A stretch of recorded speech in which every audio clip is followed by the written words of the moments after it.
मित्रों, नमस्कार।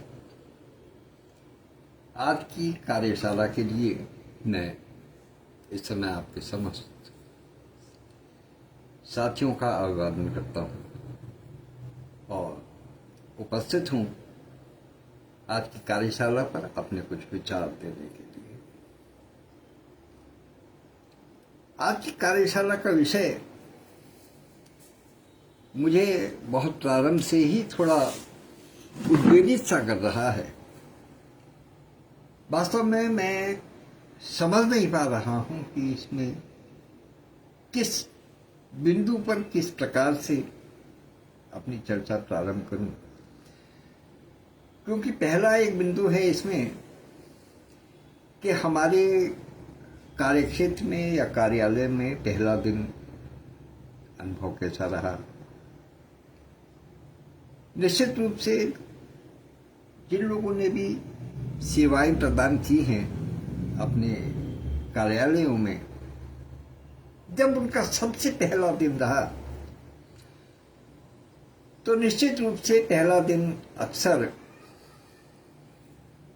आपस में हाय हेलो करने में, परिचय प्राप्त करने में, या ये जानने बूझने में कि कौन कहाँ रहता है, क्या उसकी नेचर है, किस प्रकार से बात करते हैं, क्या काम करते हैं, बस इसी में निकल जाता है। अक्सर जो बड़े अधिकारी होते हैं उस कार्यालय के, उस विभाग के, वो सबसे धीरे धीरे करके परिचय कराते हैं कि भाई ये अमुक व्यक्ति हैं, आज इन्होंने ज्वाइन किया है, और बहुत ज़्यादा कहेंगे कि ये यहाँ के रहने वाले हैं। जो भी कुछ थोड़ी बहुत जानकारी होती है वो दी जाती है, और उसके बाद में फिर चर्चा होती है तो अधिक से अधिक इस बात की कि देखो आपको इस सीट पर कार्य करना है, इस सीट के अंदर ये काम आते हैं, इसके लिए यदि किसी प्रकार की कोई दिक्कत होती है, कोई समस्या आती है, या आपको कुछ पूछना होता है तो आप अपने पड़ोसी से पूछ सकते हैं, या क्योंकि ये पहले इस सीट को देखते रहे अपनी सीट के साथ में, तो उनसे पूछ लीजिएगा। यदि इनके पास समय ना हो तो आप मुझसे पूछ लीजिएगा। अधिकतर पहले दिन का काम यही होता है मुख्य रूप से कार्यालय में। तो इसलिए जहां तक प्रथम दिवस की बात है तो प्रथम दिवस तो ऐसा ही निकलता है।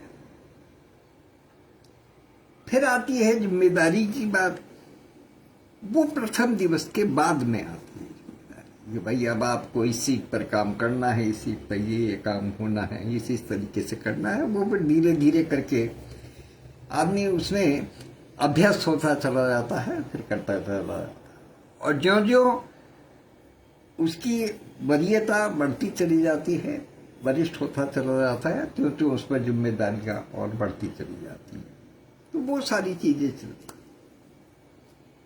हाँ, एक विभाग ऐसा अवश्य है जिसमें कि आप जिस दिन ज्वाइन करते हैं उस सर्विस को, उसी दिन से आपको पूरी लगन के साथ में कार्य करना हो, और उसी दिन आपको एक अभूतपूर्व जिम्मेदारी मिलती है, उत्तरदायित्व मिलता है। वो क्षेत्र है अध्यापक का, शिक्षण कार्य का। क्योंकि जिस दिन आपने ज्वाइन किया उसी दिन प्रिंसिपल या कोई भी साथी जो शिक्षक है वो आपको क्लास में जाकर के इंट्रोड्यूस करा देंगे कि भाई ये हैं, ये आपको ये विषय पढ़ाएंगे और अब आप इनसे पढ़िएगा। उस दिन ही आपके ऊपर जिम्मेदारी आ जाती है कि आपकी कक्षा में जितने छात्र हैं, जितने शिक्षार्थी हैं, उनको आप अपनी योग्यता का आभास कराएं, अपनी बातचीत से अपनी सहृदयता का आभास कराएं, और ये भी साथ साथ जता दें कि आप यदि सहृदय हैं तो प्रशासनिक तौर पर या यदि किसी प्रकार से कोई उद्दंडता करता है तो उसको दंड देने के लिए भी सक्षम है। अपनी क्षमताओं का, अपनी दक्षताओं का, अपनी जानकारी का, उस सब का जो प्रदर्शन है वो उसको पहले दिन ही करना होता है। ये शिक्षण की बात। अब जहां तक बात आई मेरी अपनी कार्यालय की, तो मैंने जीवन में 3 नौकरियां की। तो 3 नौकरी अलग अलग अनुभव हैं, वो कोई उनको मैं कोई बहुत ज्यादा विशेष नहीं मानता, क्योंकि पहले दिन मुझे कुछ विशेष करने को हुआ भी नहीं। वास्तविकता ये है, क्योंकि तीनों ही कार्यालय थे, शिक्षण से संबंधित कुछ नहीं था, इसलिए तीनों कार्यालयों में पहले दिन मेरा लगभग वही अनुभव रहा जो मैंने आपको अभी बताया कि कार्यालय में पहले दिन क्या होता है। ये तो बात ही रही। अब आता हूं इस कार्यशाला के दूसरे बिंदु पर कि प्रथम दिवस का उत्तरदायित्व या प्रथम दिवस जो जिम्मेदारी का एहसास है वो क्या है। तो इसमें मैं समझता हूं कि संसार का कोई भी व्यक्ति ले लें, क्योंकि ये जो परिवार है अपना डॉक्टर सत्या होपटॉक का, इसमें महिलाएं भी हैं, इसमें पुरुष वर्ग भी हैं। तो इसलिए हम क्यों ना उस विषय पर चर्चा करें या वास्तव में उस स्थान को देखें जहां की दोनों को ही जिम्मेदारी का एहसास होता है, दोनों को ही जिम्मेदारी पहले दिन अनुभव, और वो दिवस होता है उनके विवाह का। लड़का यानी पुरुष वर्ग या नर कह लीजिएगा, उसको शादी के दिवस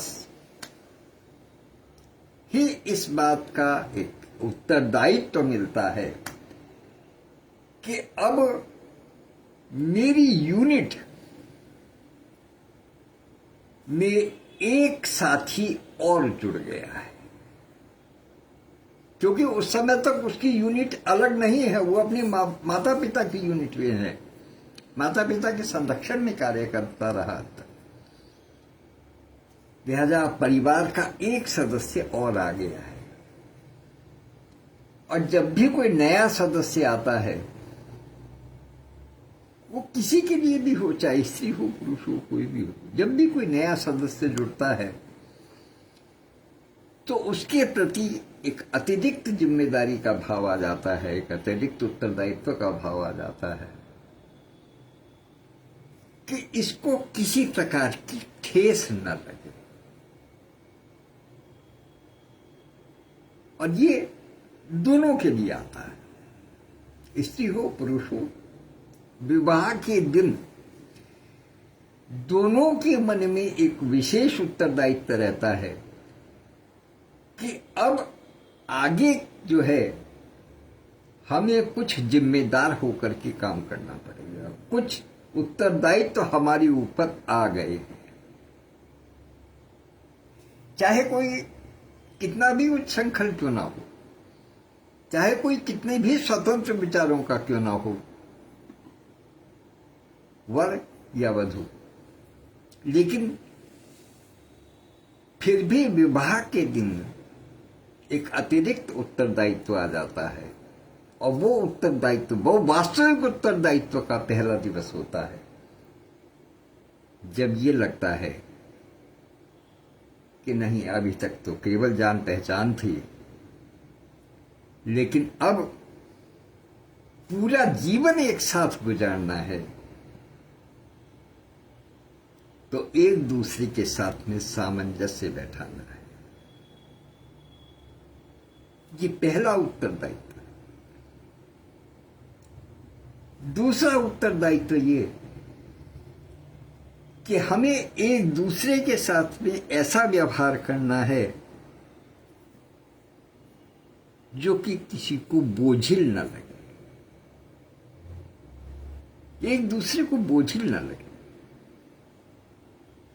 बड़े प्रेम से, बड़े प्यार से, जैसे एक छोटा बच्चा होता है, रिश्ता, नया जो रिश्ता होता है वो ऐसे समझिएगा जैसे कि बहुत ही सुकोमल, जिसको स्पर्श करने से भी डर लगे, एक ऐसा नवजात शिशु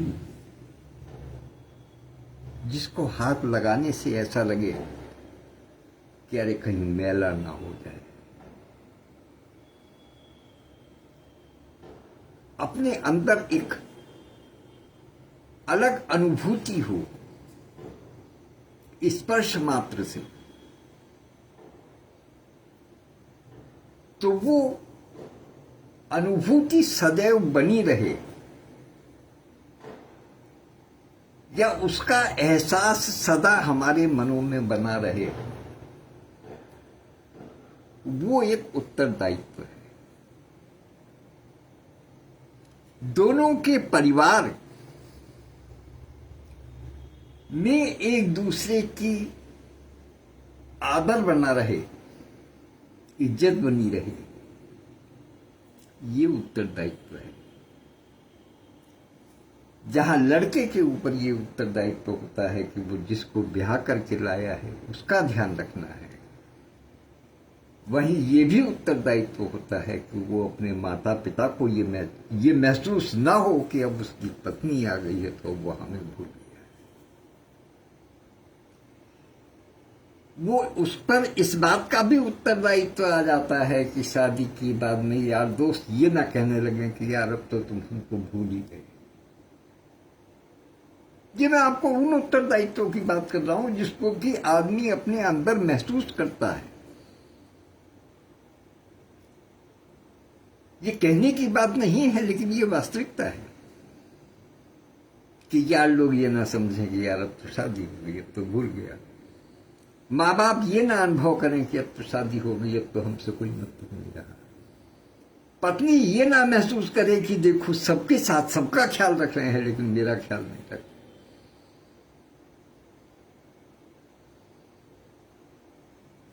पत्नी के घर वाले ये ना सोचें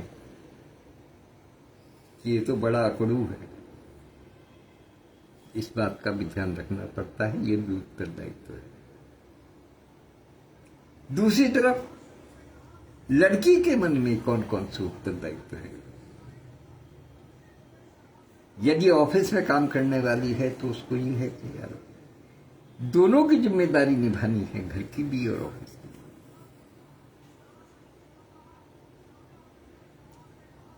अभी तक माता पिता थे साथ में, अभी तक उनका ध्यान रखना था, अब उनका भी ध्यान रखना है और एक माता पिता और घर में है, उनका भी ध्यान रखना है। अपने छोटे भाई बहन को घर पे छोड़ करके आए हो तो यहां भी दूसरे भाई बहन हैं, नंद है, देवर है, उनका भी ध्यान रखना है। वहां रिश्ते गिने चुने थे।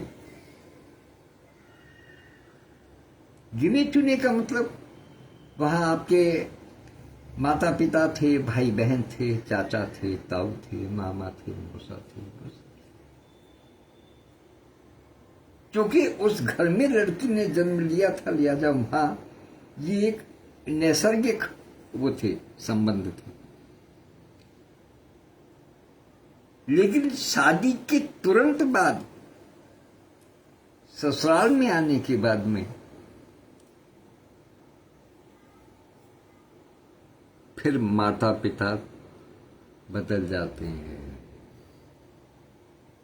उत्तरदायित्व हो जाता है उसका कि जिनको पति मम्मी पापा कह रहा है उसको वो भी मम्मी पापा। आपने कभी एक बात का ध्यान किया गया होगा, बहुत ही स्पष्ट रूप से कह रहा हूं,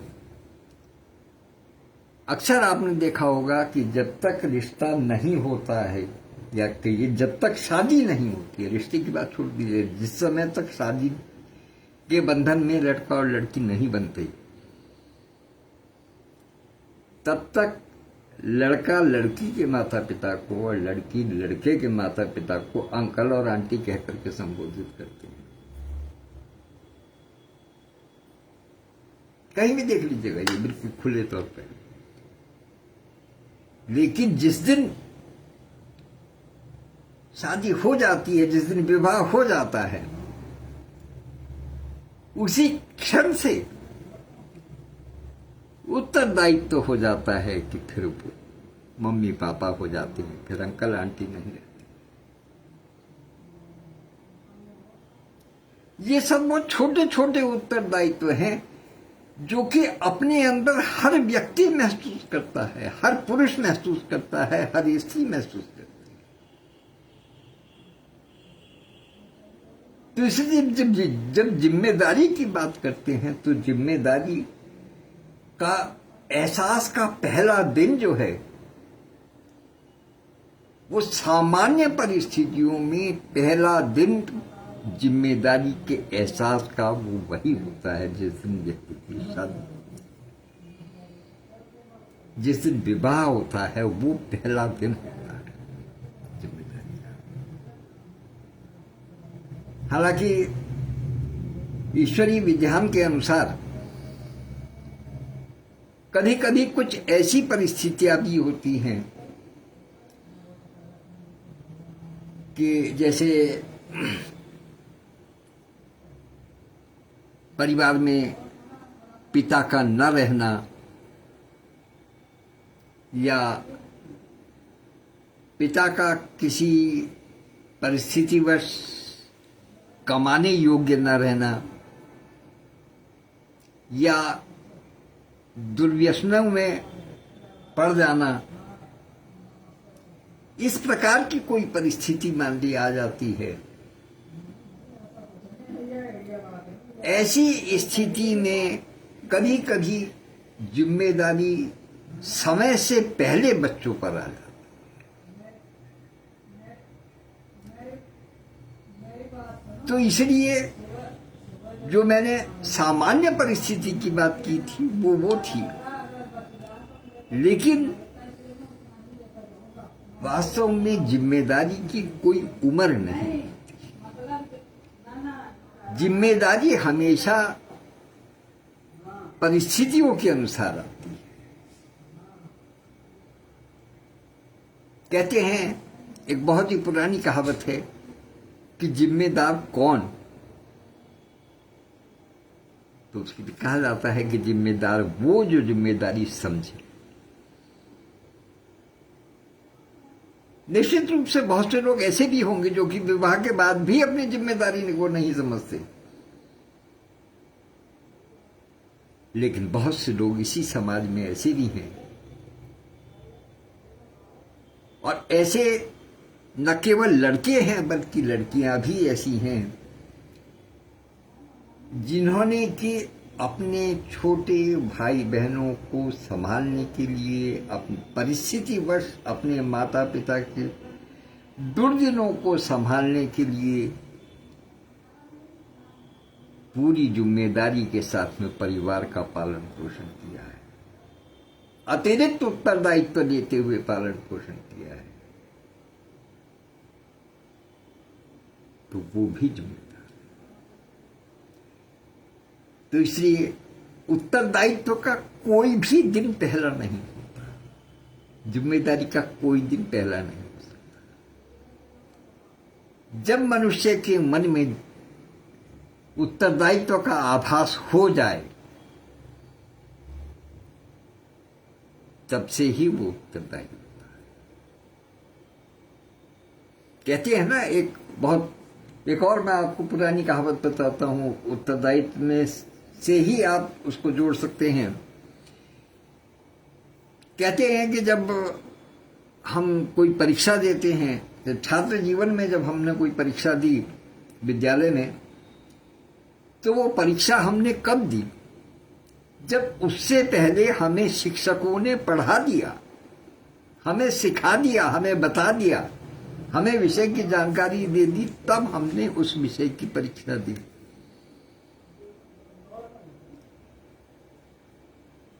तो जीवन के समय में, जीवन काल में माता पिता अपने बच्चों को पहले शिक्षा देते हैं, उसके बाद में तब उन पर जिम्मेदारी देते हैं।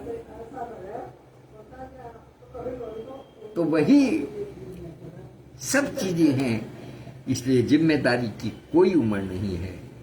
लेकिन सामान्यतः असली जिम्मेदारी जो है, परिवारों की जिम्मेदारी, यूनिट की जिम्मेदारी, समाज की जिम्मेदारी, अपने कार्यालय की जिम्मेदारी, इन सारी जिम्मेदारियों में एक मुख्य जिम्मेदारी जो जुड़ती है, वो उस दिन जुड़ती है जिस दिन की कोई विवाह होता है, और उस दिन दोनों में जिम्मेदारियां जुड़ती हैं, स्त्री में भी पुरुष में भी, लड़के में भी लड़के। तो वही जिम्मेदारी की परिभाषा है। और बाकी सब चाहे कितना कह लें कि ये माता पिता की जिम्मेदारी ले रहे हैं, ये सास ससुर की सेवा कर रहे हैं, माँ जिम्मेदारी है, पति की जिम्मेदारी है, बच्चों की जिम्मेदारी है, पत्नी की जिम्मेदारी है, उन सारी जिम्मेदारियों का प्रथम दिवस शादी का दिवस है। तो इसे वहां से देख करके चलिएगा, अपने मन में, हर व्यक्ति अपने मन में उसको सोच करके चले कि उस दिन हमने किस जिम्मेदारी को अनुभव किया था, उसको मान करके चलें, उसको देख करके चलें, तो लगेगा कि वास्तव में हम और जिन भी जिम्मेदारी की बात कर रहे हैं वो सब एक तरफ हो जाते हैं। लेकिन उस दिन जो वास्तविक जिम्मेदारी अपने ऊपर ओढ़ी जाती है, वास्तविक जो जिम्मेदारी अपने ऊपर ली जाती है, उसका अनुभव, उसकी विशेषता बहुत खास होती है और हर व्यक्ति के दिल में छुपी होती है। तो मित्रों, जिम्मेदारी के ऊपर, उत्तरदायित्व के ऊपर मेरा ऐसा ही मानना था। और जैसा मैंने बताया, वास्तव में मैंने अपने जीवन में जिम्मेदारी उसी दिन समझी। चाहे इसलिए मान लीजिएगा कि मैं घर में सबसे छोटा था, मेरे पास विवाह से पहले किसी प्रकार की कोई जिम्मेदारी नहीं थी, या अपने स्वभावगत तरीके से मान लीजिएगा। और दूसरी जिम्मेदारी कब आती है, दूसरी भी जिम्मेदारी आती है, वो भी मैं आपको, दूसरी जिम्मेदारी उस दिन आती है जिस दिन आप घर में ऊपर की पीढ़ी के निकल जाने के बाद में, उनके परलोक गमन के बाद में, जिस दिन आप घर में सबसे बड़े हो, उस दिन आपकी जिम्मेदारी बढ़ती है। उस दिन आपको लगता है कि हाँ, अब मुझे अपने कर्तव्यों का निर्वहन करना चाहिए।